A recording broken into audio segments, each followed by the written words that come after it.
Hey there, it's Susan Pierce Thompson and welcome to the weekly vlog. In 1951, at Swarthmore College, Solomon Asch conducted, or maybe that's the year he published, a study that has become absolutely famous, listed in every intro psych book. You may have learned about it in school, and it's a study on conformity. And the procedure that he used is still used to study conformity in all sorts of variations and iterations. Essentially, here's what he did. He brought in 8 male college undergraduate students. They thought that they were going to do a perception task. 7 of them were actually actors. They were in on it. Only 1 of the subjects was a real subject. And this was before computers. They all sat in a little semicircle and they looked straight ahead, and Solomon Asch presented 2 cards, one with a single line and the other with 3 choices of lines, A, B, C, of different lengths. And the question was really simple. Which of these 3 lines is exactly as long as that line? And in control trials where he just had one subject alone and said, you know, which one is the answer, less than 1% error rate. Nobody gets these wrong. It's like basically asking, is black black or is it white? It's super, super straightforward. People make errors even on, you know, name a circle, name a triangle, name a rectangle. So you never get 100% on everything, but less than 1% error rate. These were not ambiguous line lengths, right? So this long versus this short versus one that was exactly the same. And the one subject that was in on it always went last. They were strategically sat in the last seat. And then all the people, the 8, were all introduced to the experiment the same. It looked like they were all sort of newly there, even though 7 were in on it. And those 7 were instructed how to respond really carefully. For the first 2 trials, they all gave the correct answer. On the 3rd trial, they all gave the same incorrect answer. And then the question was, what would that last person do?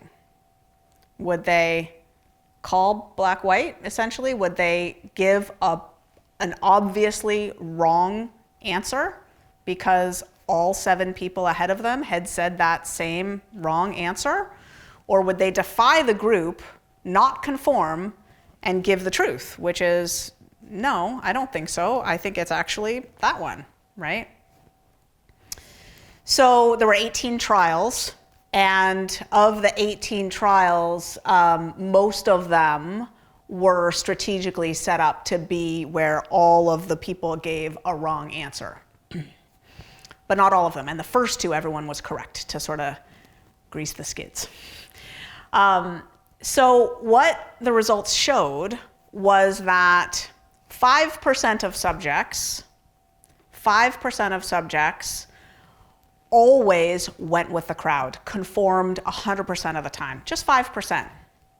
25% of subjects never conformed. They always gave the truth. They're like, I don't know what's wrong with these people's vision, but the answer is actually C, right? They always gave the truth, 25% of people.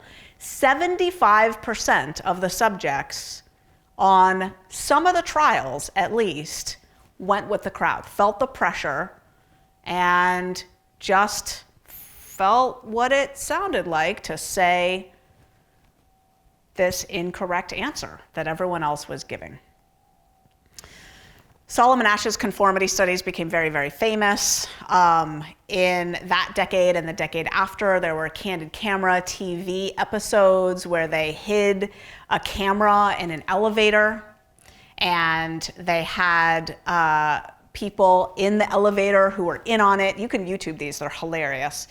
People in the elevator who were in on it, and someone would come into the elevator and stand there, and then on cue, all the other people would turn and face the back of the elevator, all of them together. And then the person is there going, whoa, what just happened? But as they're riding up the elevator, the feeling of being out of step with everybody, you know, 3 or 4 other people who are now facing the back, got so nerve-wracking that the person kind of like, and you could hear the laughter of the audience as they watch this videotape. It's really quite funny. I suggest that you look it up on YouTube. Anyway, the idea of conformity got very popular. Here's the thing. Society has norms around how to eat socially, how to eat in public. And anyone who is striving to be healthy in this day and age is going to need to experiment with doing something different than the majority of people are doing, than what's expected to do, not falling into lockstep. And it's hard. We're wired in to want to go with the crowd. It feels uncomfortable to be the only person saying no thank you, to be the only person saying I don't eat that, to be the only person who packs a lunch when everybody else is, gonna eat at the vending machine or whatever they're doing, right? But if you look around, it's no mark of health to conform to a profoundly disordered societal way of eating, right? It's no mark of intelligence, it's no mark of sanity, it's no mark of authorship. And it's really, really hard to buck the crowd. And so in this vlog, I wanted to touch on the topic of conformity and how difficult it is. We are herd animals, right? We have ingrained in us the desire to belong. So this is all a really big deal if you think about it in the context of our modern food environment. I mean, some horrifying studies have come out recently showing the percentage of foods or energy intake that people are consuming that comes from so-called ultra-processed foods. These foods are not really food. They're industrial compositions in factories from ingredients, many of which aren't even derived from any food ever. They came from a lab from the beginning, right? And they, you know the foods, right? They come in packages. They've got ingredients lists that are this long. You read the ingredients list, you don't recognize 2/3 of the things on there, and there's like 40 some odd ingredients in one little thing, right? I mean, I don't know, 40, but a lot of ingredients. So a recent British medical journal study looked at energy intake in the United States and found that 57.9% of the calories of the energy intake that people are consuming in the United States comes from ultra-processed foods. Perhaps more disheartening is that another study looking at the food intake of children and adolescents shows that they're doing even more poorly with two-thirds of their food intake coming from ultra-processed foods. Not surprising. Look at kids' menus in restaurants, right? We're enculturating them to think that only ultra-processed foods are foods. And frankly, they're yummy, right? Why shouldn't kids prefer them when we expose them to that as the norm? So when we've got a normative environment, a standard baseline of expectation in our society, that's what food is, right? That there are certain foods that are served at a kid's birthday party, you know the ones, right? And I'm not even talking about the dessert part, I'm talking about like the main meal part, right? It's standard, right? These are norms that people conform to. And if you're going to do bright line eating, or really frankly live healthy in this world, right? Where 70% of people in the United States and in most Western countries are overweight or obese. China and India lead the world in numbers of people who are overweight or obese. If you're going to live healthy, you're going to have to not conform. You're going to have to be one of the 25% of people who always, right, speak out and say, well, they all said that, they all did that, but that's not what I do, that's not what I'm saying, right? That's not how I see it. And it's not that easy. It's hard. It's hard to not conform. Why is it so hard? If you think about it, think about where you're sitting right now, the climate of the place that you're sitting in. Imagine trying to live there thousands of years ago. Just think about that for a second.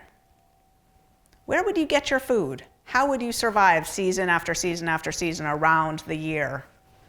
Now think about doing it without a clan or a tribe. On your own. If you meditate on that deep enough, it starts to get really horrifying, right? No grocery store to go to, right? Let alone a drive-through, right? So you start to get a sense of why conformity is such an intense instinct, right? Because belonging is so necessary. Belonging is so necessary. And that's some of the value of belonging here at Bright Line Eating.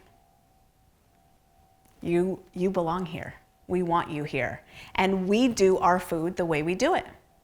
And when you belong here, you've got a whole community of people backing you the way you do it, calling out that line for being exactly as long as it is, and you've got the whole chorus of us behind you as you pack your lunch and bring it to work. So conformity in a culture like ours really is something to ponder, because this is not a norm, this is not a typical standard that we want to be going along with if we want to live healthy in this world. So conformity is good food for thought. That's the weekly vlog. I'll see you next week.